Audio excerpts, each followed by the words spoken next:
37, de 1 a 7. Salmo 37, de 1 a 7.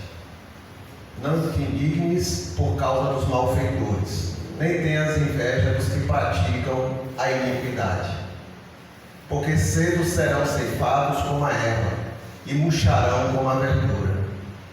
Confia no Senhor e faz o bem, habitarás na terra e verdadeiramente serás alimentado. Deleita-te também no Senhor, e Ele te concederá os desejos do teu coração.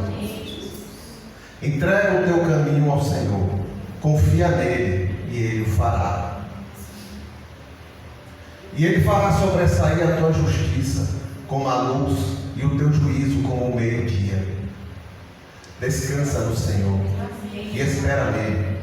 Não te indignes por causa daquele que prospera em seu caminho, por causa do homem que executa astutos intentos.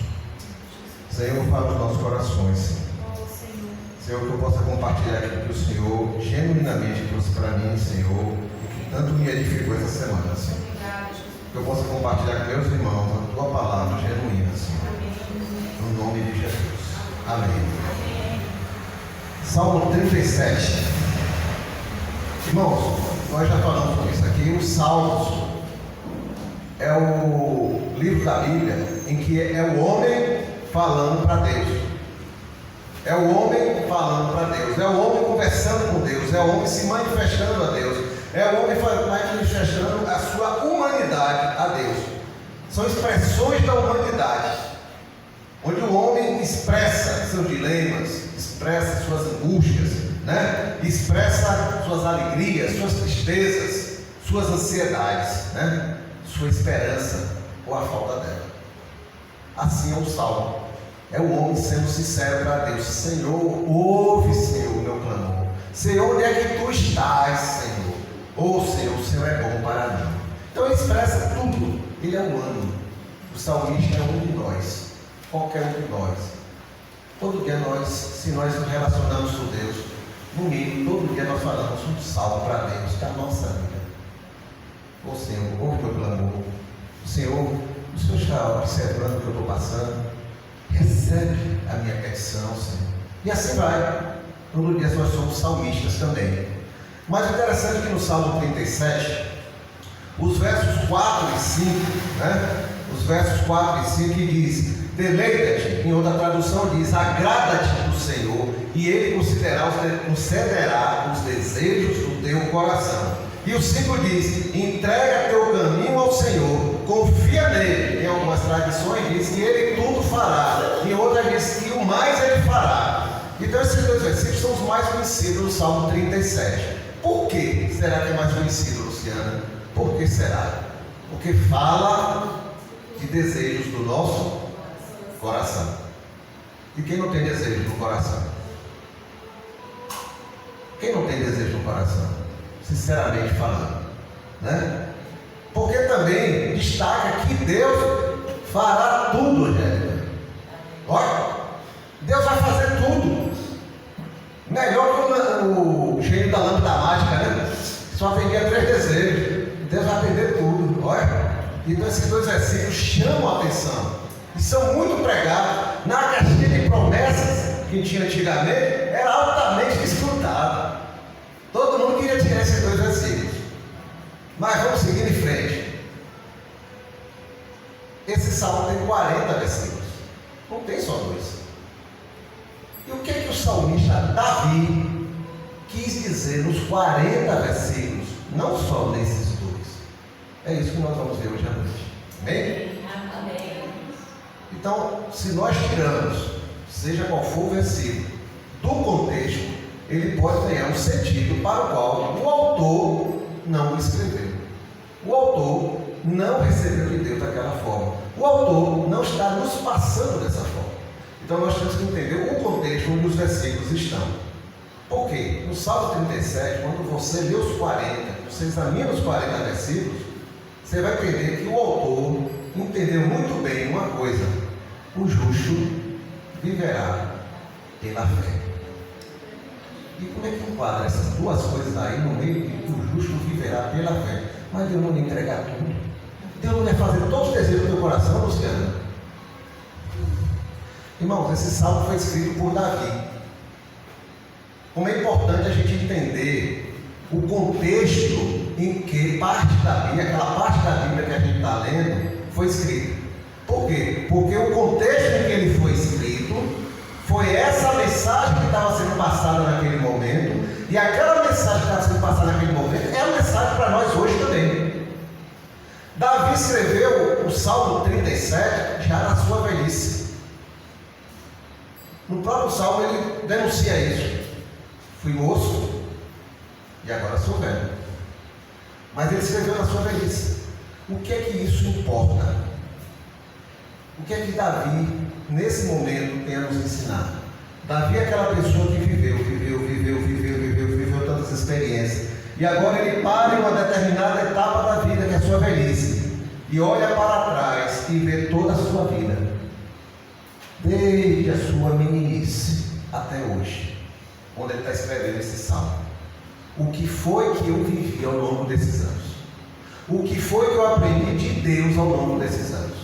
O que foi que eu tive que mudar ao longo desses anos?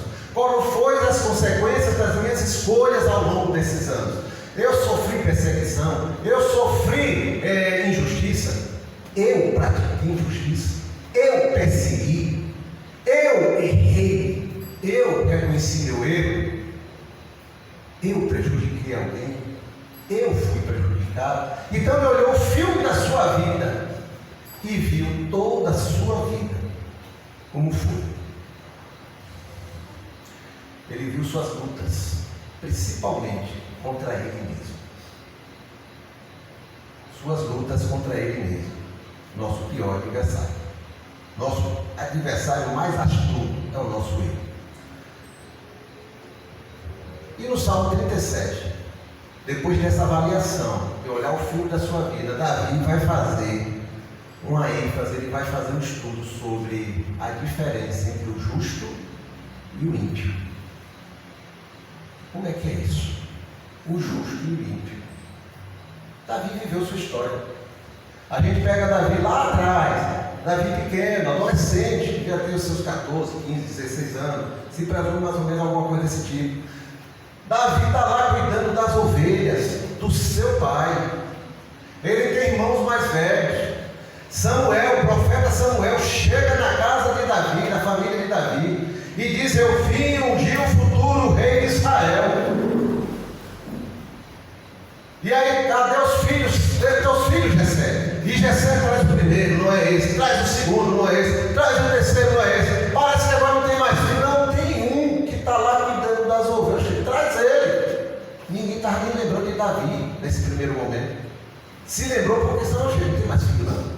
Porque não é nenhum desses. E Davi vem.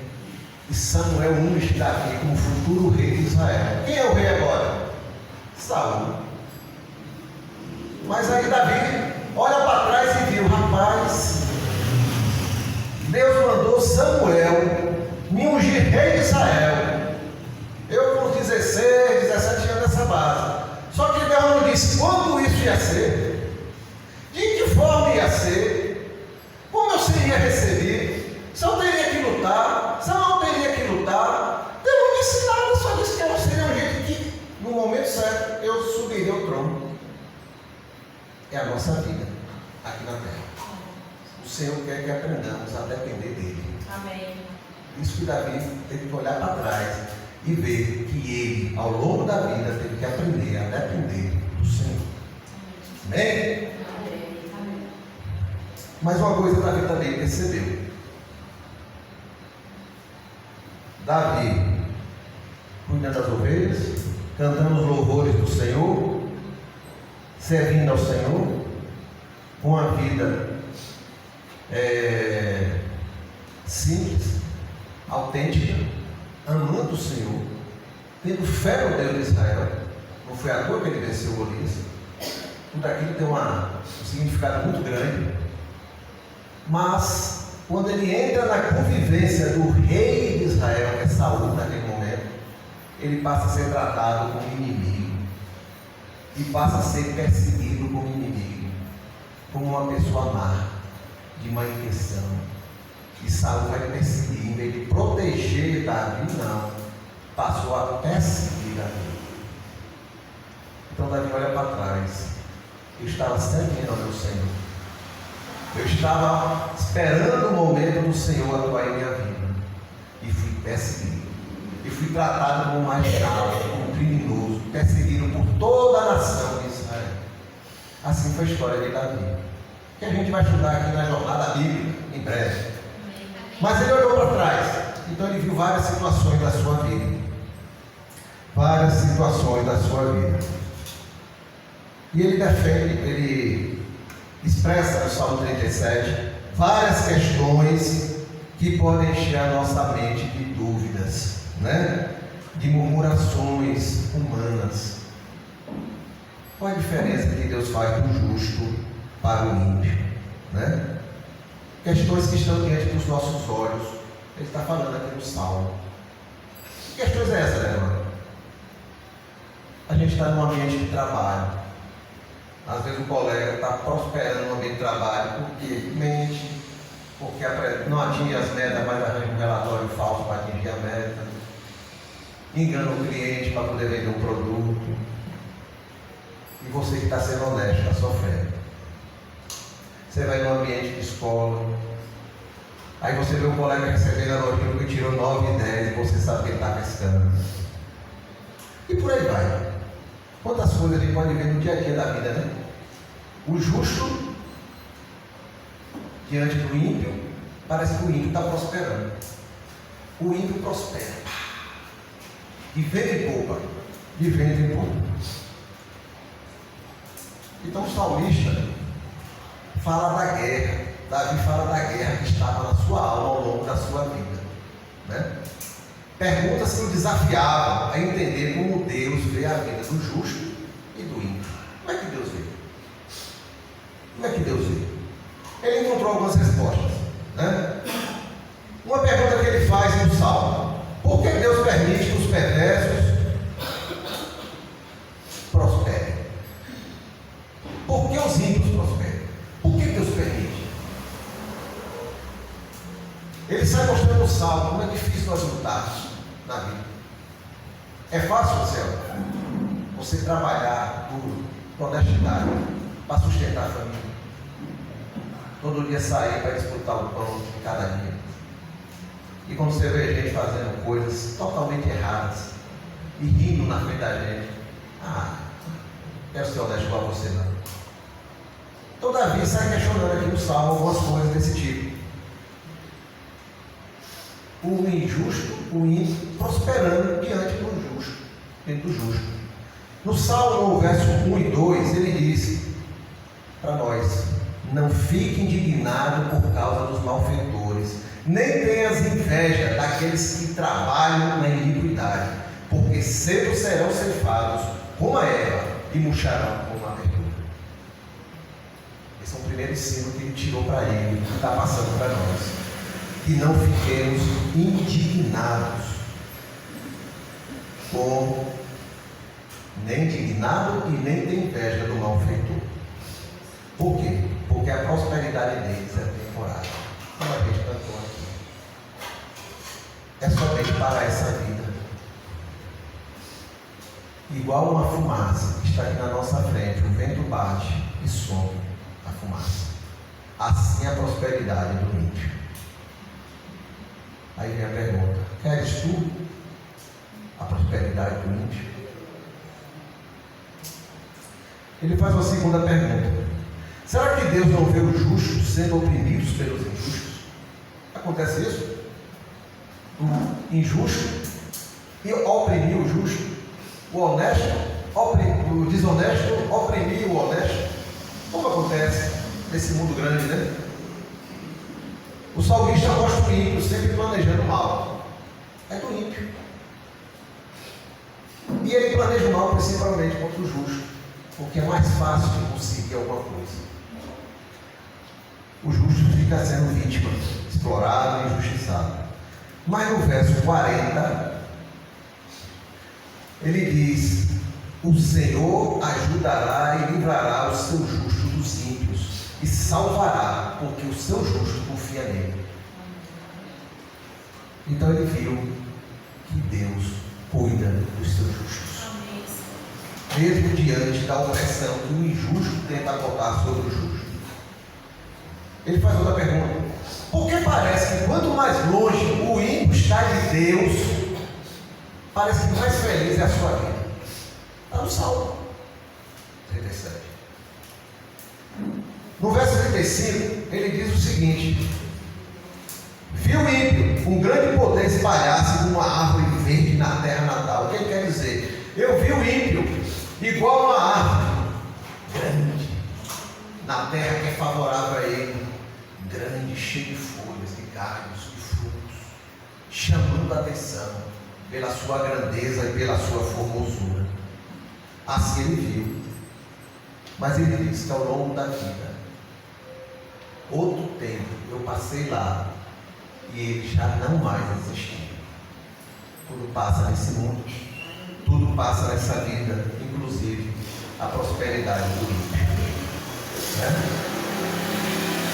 E aí Davi deixa uma coisa muito clara para nossas vidas: Deus não nos chamou para competirmos com o ímpio, mas para confiar nele. Amém, irmãos? Amém. Outra pergunta: será que Deus não faz diferença entre o justo e o perverso? É a pergunta que o salmista faz. Qualquer um de nós poderia fazer diante das situações da vida. Irmãos, a prosperidade e a grandeza dos ímpios fizeram o salmista fazer vários questionamentos.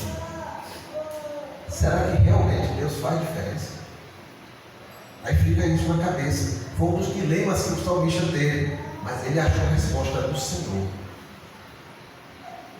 Senhor, será que o Senhor trata da mesma forma o justo e o injusto, o bom e o perverso? No verso 6 do Salmo 37, ele diz que o Senhor fará sobressair a justiça dos justos como a luz, e o teu juízo como o meio-dia. A luz do justo desse mundo que jaz no maligno, ela demora para aparecer. O injusto tenta abafar, o perverso tenta abafar, porque a honestidade de alguém incomoda o desonesto, a sinceridade de alguém incomoda o mentiroso, e assim por aí vai. Mas o Senhor diz que a justiça do seu justo um dia vai brilhar igual a luz do sol ao meio-dia, e todos verão e serão impactados. No verso 17, ele diz o seguinte: pois os braços dos ímpios se quebrarão, mas o Senhor é que sustenta os seus justos. É o Senhor que nos sustenta. Quem sustenta o ímpio? Seu conhecimento, sua riqueza, sua fama, sua autossuficiência, tudo se desfaz. E quem sustenta o justo? O Senhor do justo. Amém? No verso 18 ele diz o seguinte: o Senhor conhece os dias dos retos e a sua herança permanecerá para sempre. Nós cantamos aqui agora há pouco: a herança dos justos permanecerá para sempre, ela é eterna. Você está guardando a herança para a eternidade, não para o fogo aqui nessa terra. É assim que o ímpio guarda. No verso 24, ele diz o seguinte: ainda que caia, não ficará prostrado, pois o Senhor sustém com a sua mão. Ele está falando do justo. O Senhor está dizendo, o salmista está dizendo: Senhor, em alguns momentos eu fraquejo, em alguns momentos eu tenho debilidades, eu tenho fragilidades. Quando eu vejo o Senhor, eu me desvio, eu caio, mas o Senhor está dizendo que é Ele que levanta o seu justo. Amém. Quem vai poder levantar o ímpio na sua impiedade? É o Senhor que sustenta o seu justo e levanta quando ele está prostrado. No verso 28, porque o Senhor ama o juízo e não desampara os seus santos, eles são preservados para sempre. mas a descendência dos ímpios será desarraigada.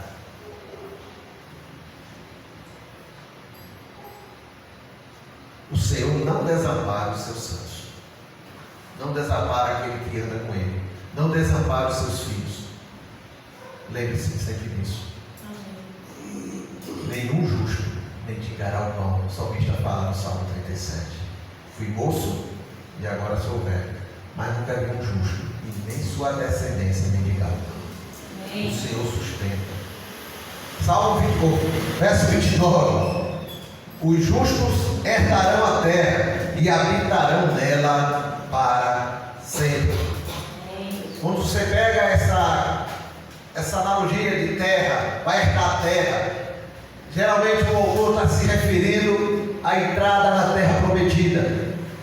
O povo estava escravo no Egito, atravessou o deserto com todas as suas dificuldades para atravessar. E o que é que esperava eles? A terra que o Senhor prometeu. O que é essa terra? A terra que manda leite e mel, a terra onde o povo não seria mais escravo, aonde a pessoa plantaria e colheria, aonde teria o sustento do Senhor e a proteção do Senhor.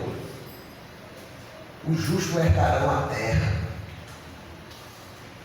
eterna, o descanso eterno, onde ninguém tirará nada do justo, e suas riquezas estarão lá, não igual a do ímpio que desapareceu, mas a herança do Senhor é eterna.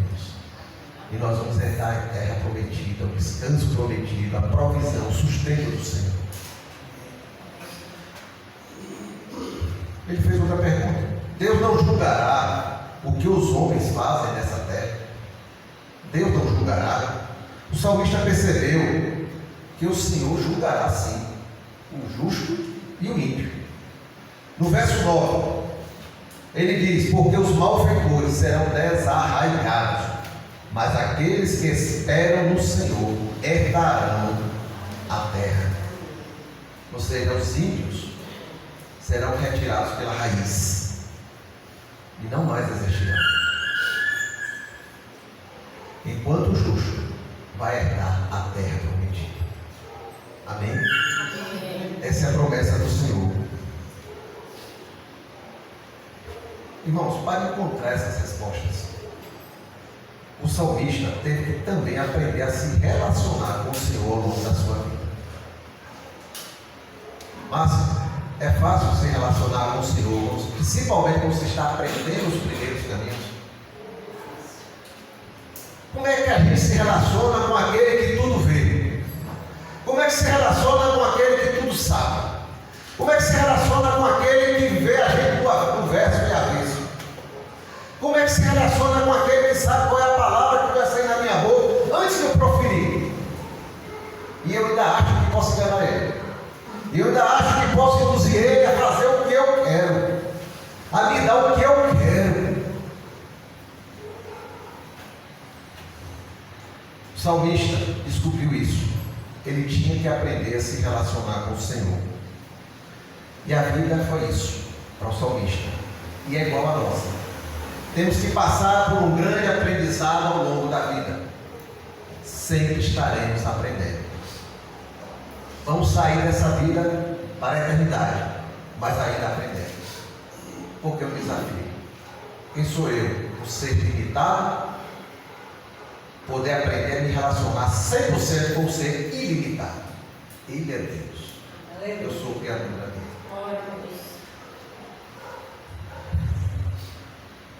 O salmista aprendeu alguns princípios que o ajudaram a viver a vida aqui na terra. E também, principalmente, no seu relacionamento com Deus. Princípios que são frutos, sim, de experiências vividas ao lado do Senhor. Será que Davi aprendeu alguma coisa na sua fuga por anos de Saul? Sendo perseguido e aprendendo a depender do Senhor. E ter Saul à sua disposição de poder ali eliminar Saul e dizer: agora eu sou rei, porque Deus me ungiu. E dizer: não, poupe a vida dele, porque quem botou ele ali foi Deus. Quem tira ele de lá é Deus, não cabe a mim. Deus não mandou fazer aquilo que meu coração está desejando. Será que foi fácil? Está sendo perseguido, para ser morto, para ser preso. Então ele teve que aprender a depender do Senhor. Teve que aprender. a depender do Senhor em tudo. Estou falando de um exemplo só da vida dele. Teve que aprender nas provações, teve que aprender nas tentações, tanto nas que ele venceu quanto nas que ele caiu. Tanto na que ele venceu, como nas tentações que ele caiu. Tem alguma coisa diferente da gente? Tem não, né? E muita gente costuma jogar pedra em Davi. E nós somos toda vizinho do século XXI, com erros também, com falhas também. Umas visíveis e outras não tão visíveis, mas Deus está vendo tudo nas nossas vidas. Então, Davi aprendeu como ter um relacionamento verdadeiro e profundo com Deus. Mas o interessante, num cenário em que parece que o ímpio prospera. Foi isso que está dentro da alma de Davi, esse questionamento. E ele foi buscar a resposta. Mas Davi desenvolveu atitudes na sua vida que transformou essas atitudes em princípios e conselhos para nós. Foi o que a gente viu aí no versículo 3.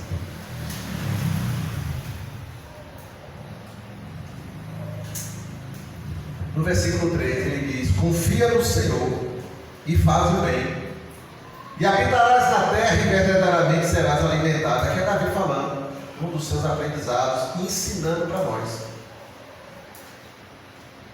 Irmãos, confiar no Senhor não é apenas acreditar que Ele existe. É muito mais do que isso. É entregar o controle das nossas vidas, entregar os nossos planos a Ele. É isso que é confiar. É total confiança em Deus. E o que é total confiança em Deus? É eu não confiar nos meus recursos. Eu agora confio nos recursos de Deus, nos recursos do céu. Eu posso ter o recurso que for, posso ter carro, posso ter isso, posso ter aquilo, posso ter dinheiro, mas não adianta, porque quando Deus quer, tudo abre. Mas se Ele não quiser, seja por esse caminho, o dedo dele segura e não vai ninguém passar ali. Glória a Deus. É assim que funciona. Glória a Deus. Confiar em Deus é confiar no seu poder, é confiar na forma do seu agir, é confiar no seu tempo de fazer, é confiar em quem Ele vai usar. Amém. Nós não nos metemos nesses assuntos porque está na mão de Deus. A palavra confiar significa o quê? Qual é o sentido da palavra confiar? É ter segurança, adevante tem segurança em algo ou alguém que não falhará. É essa confiança que temos em Deus? É essa confiança que eu tenho em Deus? Eu entrego a Ele a situação e digo: eu estou entregando ao Senhor, porque eu sei que o Senhor não vai falhar. Não sei quando o Senhor vai resolver. Não sei de que forma. Quem o Senhor vai usar? Aonde vai usar? Como vai chegar o resultado? Mas o Senhor não falha. Eu entrego ao Senhor. Isso é confiar. Além de confiar no Senhor, o salmista diz: faça o bem. O que isso quer dizer? Peraí. Mas você está fugindo do contexto? Não, está fugindo do contexto nenhum. Ele está no contexto do salmo. Nós estamos falando aqui do justo e do ímpio. Ele está aprendendo a andar com o Senhor, se relacionar com o Senhor, a depender do Senhor, dentro do cenário do mundo, onde tem justo e tem ímpio. E ele vê o justo prosperando no mundo com dificuldade, e o ímpio na beleza, vivendo de poupa. Senhor, como é que é esse negócio? Então ele está dizendo: ó, primeiro você vai confiar no Senhor. Depois de confiar no Senhor integralmente, você vai fazer o bem. Por que fazer o bem? Porque essa é a natureza de quem confia no Senhor, quem anda no Senhor, quem se relaciona com o Senhor e quem tem o Senhor na sua vida. É fazer o bem, porque o mal que o ímpio faz não se paga com mal, se paga com bem. É o bem que combate o mal, não o mal com o mal. Glória a Deus. Isso é fruto de uma vida que anda com Deus. Glória a Deus. No início, Salmo 37, ele diz: não fique indignado por causa dos malfeitores, e nem tenhas inveja. Nem precisava dizer isso, né? Mas ele conhece a nossa natureza humana porque está olhando a dele. Não fique indignado, porque eles vão continuar sendo ímpios, com sua indignação ou sem sua indignação. Não tenhas inveja, porque os teus recursos não vêm dele, vêm do Senhor. Amém. Amém.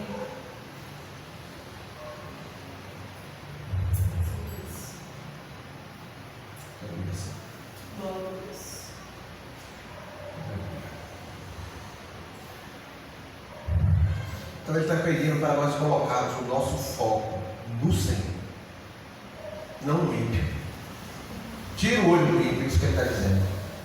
Tira o olho da maldade do ímpio, tire o olho da riqueza do ímpio, tire o olho da prosperidade do ímpio e coloque no Senhor. Essa é a palavra que o salmista aprendeu ao longo da sua vida, a viver para ele mesmo. E se realmente confiamos no Senhor, e se realmente entregamos a Ele, nós faremos o bem, pois é fruto daqui anda também. O 4, ele diz: deleita-te também no Senhor, e Ele te concederá o que deseja o teu coração. Em outra tradução, agrada-te no Senhor, e Ele te concederá o que deseja o teu coração. O salmista, irmão, está colocando em ordem algumas coisas na nossa vida. Em ordem. O que você quer dizer com isso? Irmãos, ele fala aqui de desejo do coração. Ele diz primeiro: agrada-te no Senhor. Depois diz: e o Senhor concederá o desejo do teu coração. Ele está botando a ordem. Por quê? Porque se buscamos a todo custo satisfazer os desejos do nosso coração, nós vamos desagradar a Deus. É uma consequência inevitável. Nós vamos desagradar a Deus. Pois iremos querer que Ele faça o que queremos, do jeito que queremos, no dia que queremos. É a nossa natureza humana. O salmista passou por isso. Ele viveu na vida dele isso.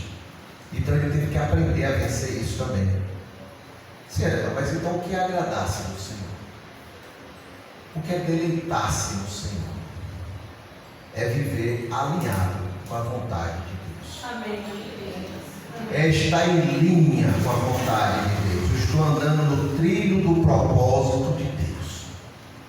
Isso é agradar do Senhor e da sua vontade eterna.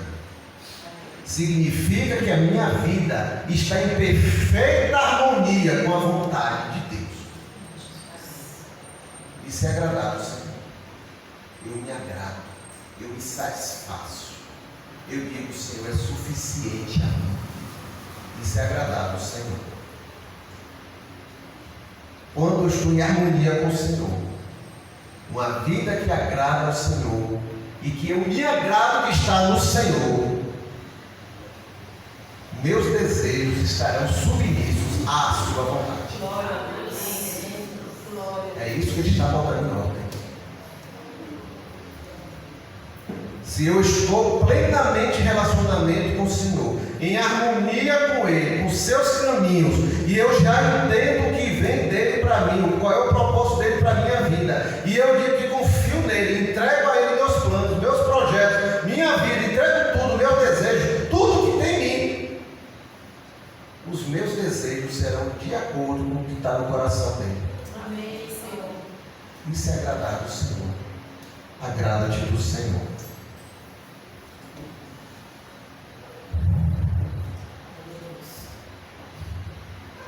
Quando Deus se torna o meu prazer, os meus desejos estarão alinhados com o coração dele. E assim o que eu desejo é o que Deus deseja. Amém, Senhor. Não estarão em conflito. Amém. Amém. Por isso que temos que amadurecer no relacionamento com Deus. Isso é uma vida. É ao longo da vida. Uns demoram mais, outros demoram menos. Aí é de cada um. estar deleitado, agradável. Irmãos, não é porque temos uma promessa de receber tudo o que pedimos. Agora podemos entender melhor esse versículo. Mas é de ter a satisfação encontrada em Deus e no propósito dele.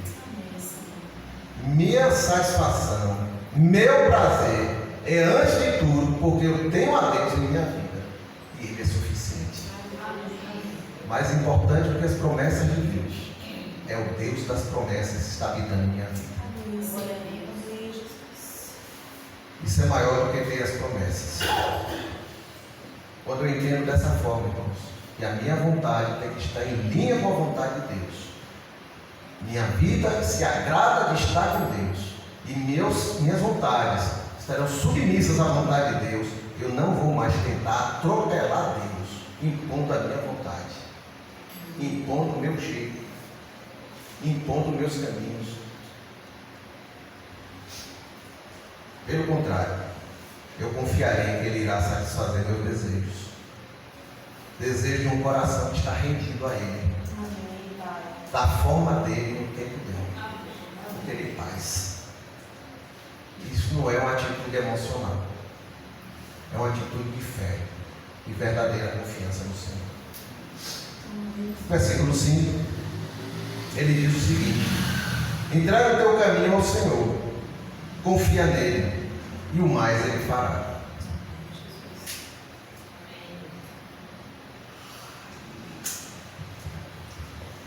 Eu quero encontrar descanso em Deus.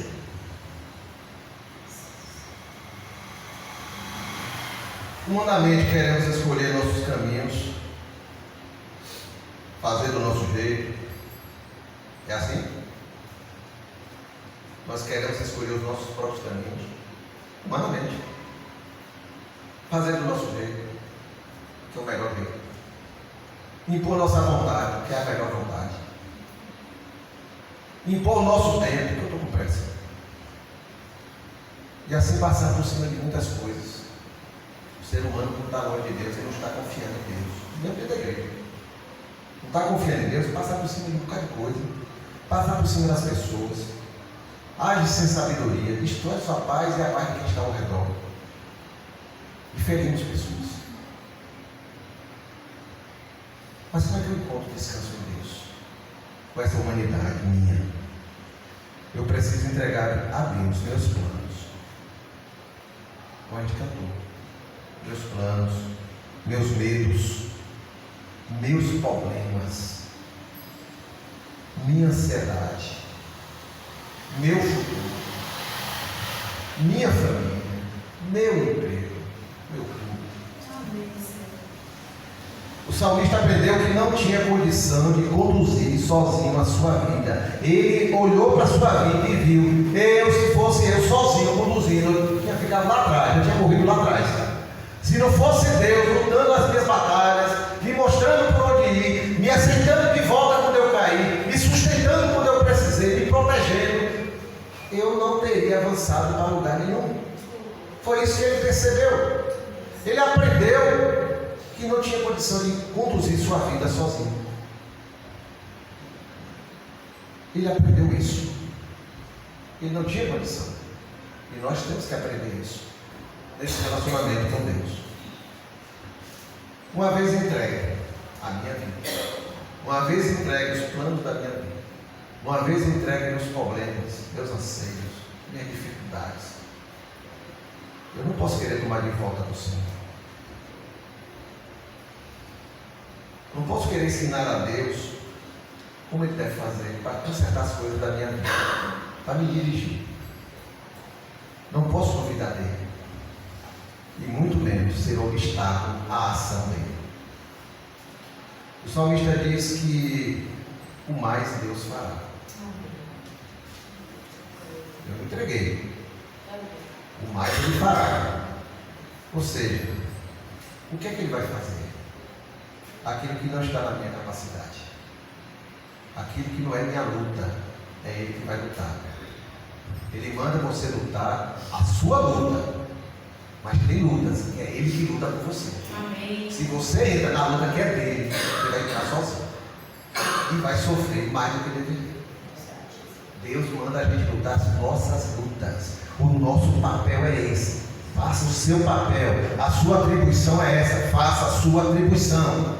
É isso que Deus quer de nós. O resto, o mais, é Ele que faz. Porque está além da nossa capacidade. E Ele sabe disso. Amém, Senhor.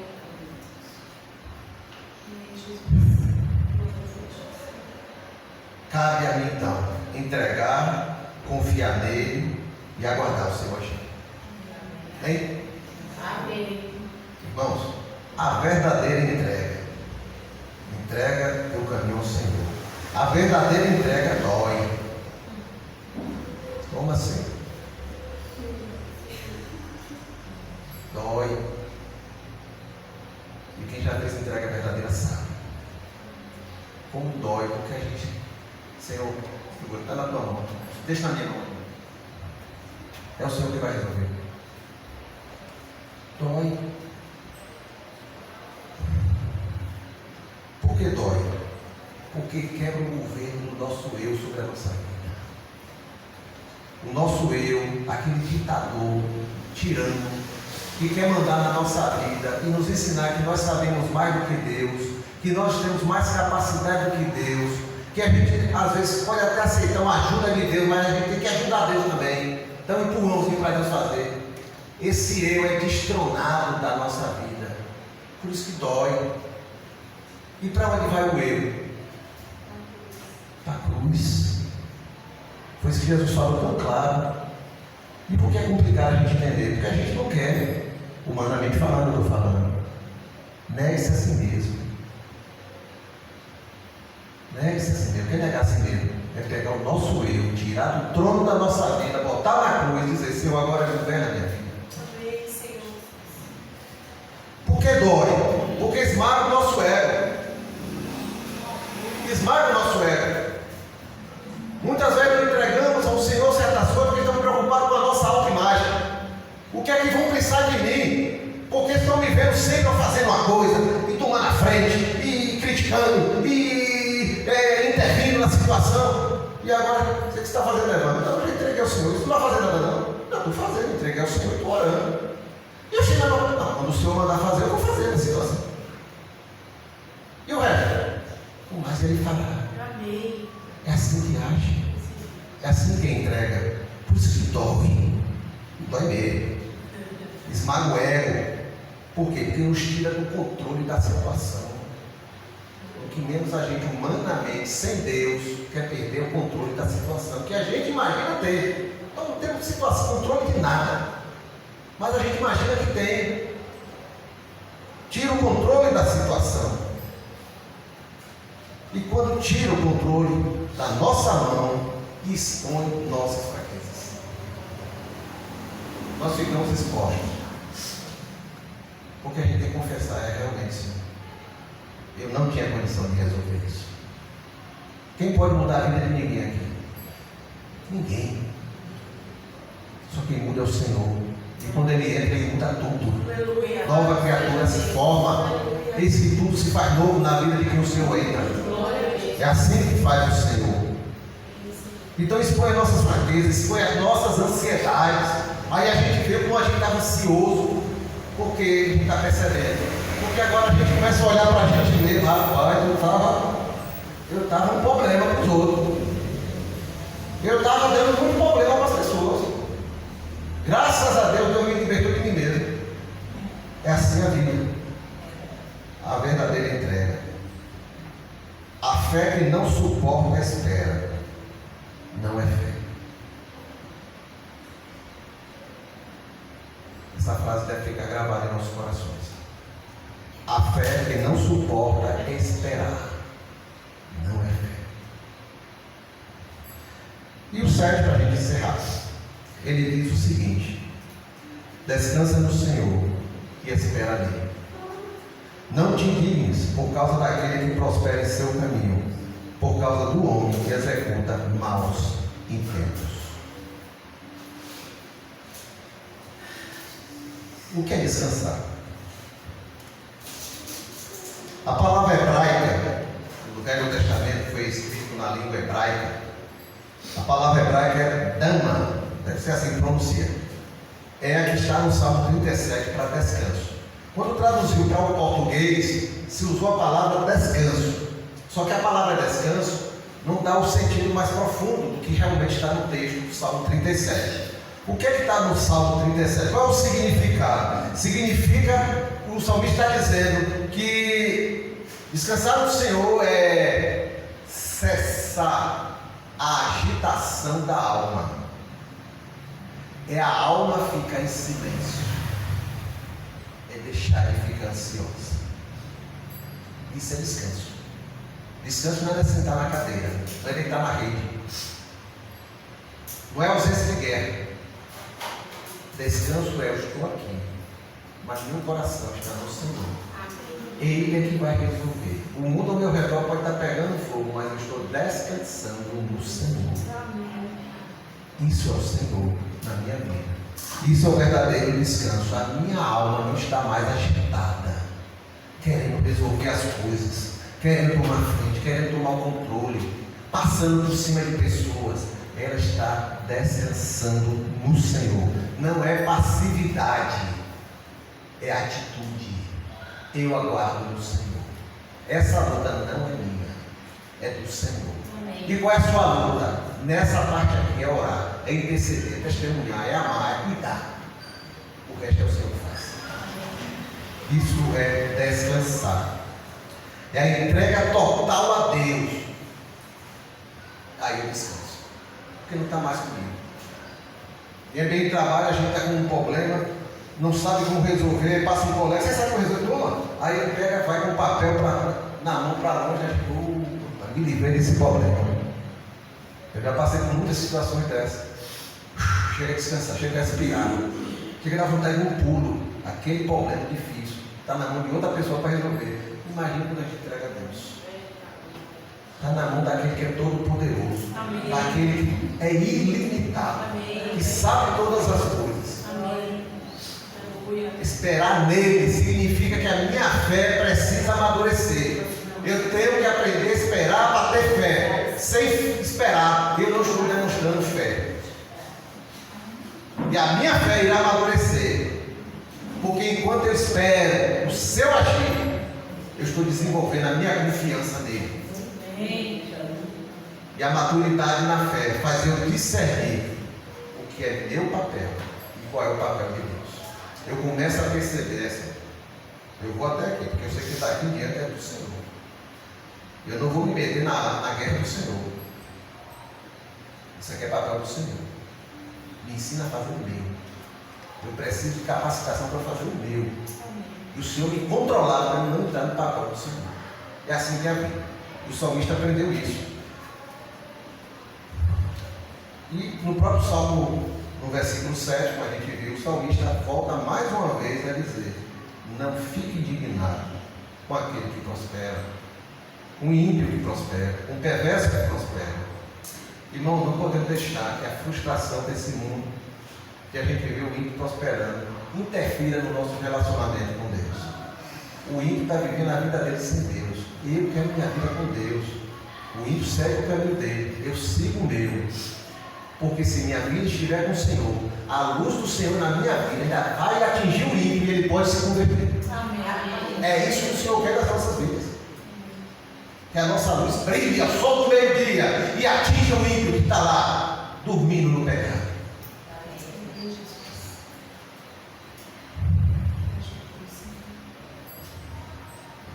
Esperar significa desfazer também.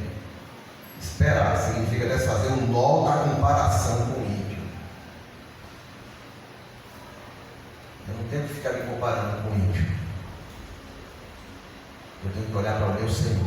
Amém. O salmista aprendeu isso ao longo da sua vida. Amém. E ele chega aqui no final e diz: eu aprendi a olhar só para o meu Senhor. Amém. E não olhar para a prosperidade do ímpio. Por quê? Porque o justo sabe que a sua recompensa, o seu galardão, está com o Senhor. E ninguém toma da mão dele. O salmista Davi traz uma palavra, irmão, de um encorajamento para todos nós no Salmo 37.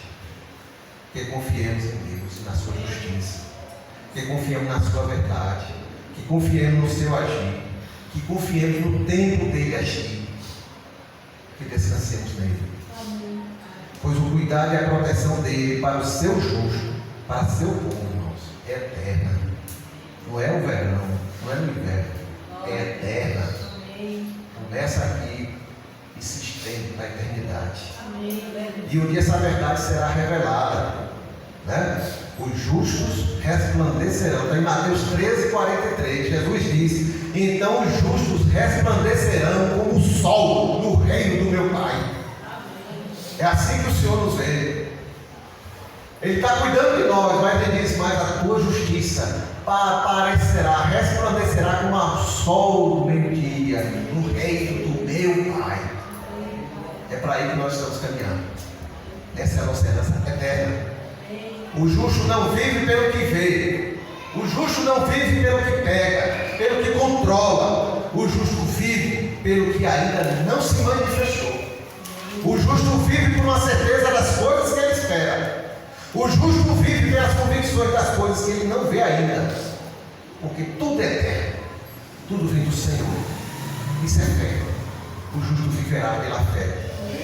O salmista nos aconselha que não negociemos nossa fé pela pressa da alma e nem nos contaminemos com a corrupção dos ímpios deste mundo. Essa deve ser a nossa atitude de vida. Não negociemos nossa fé.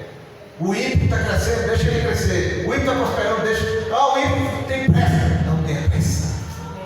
Confie no Senhor. A verdadeira confiança e fé em Deus, essa gera descanso em todos nós. Amém? Vamos orar?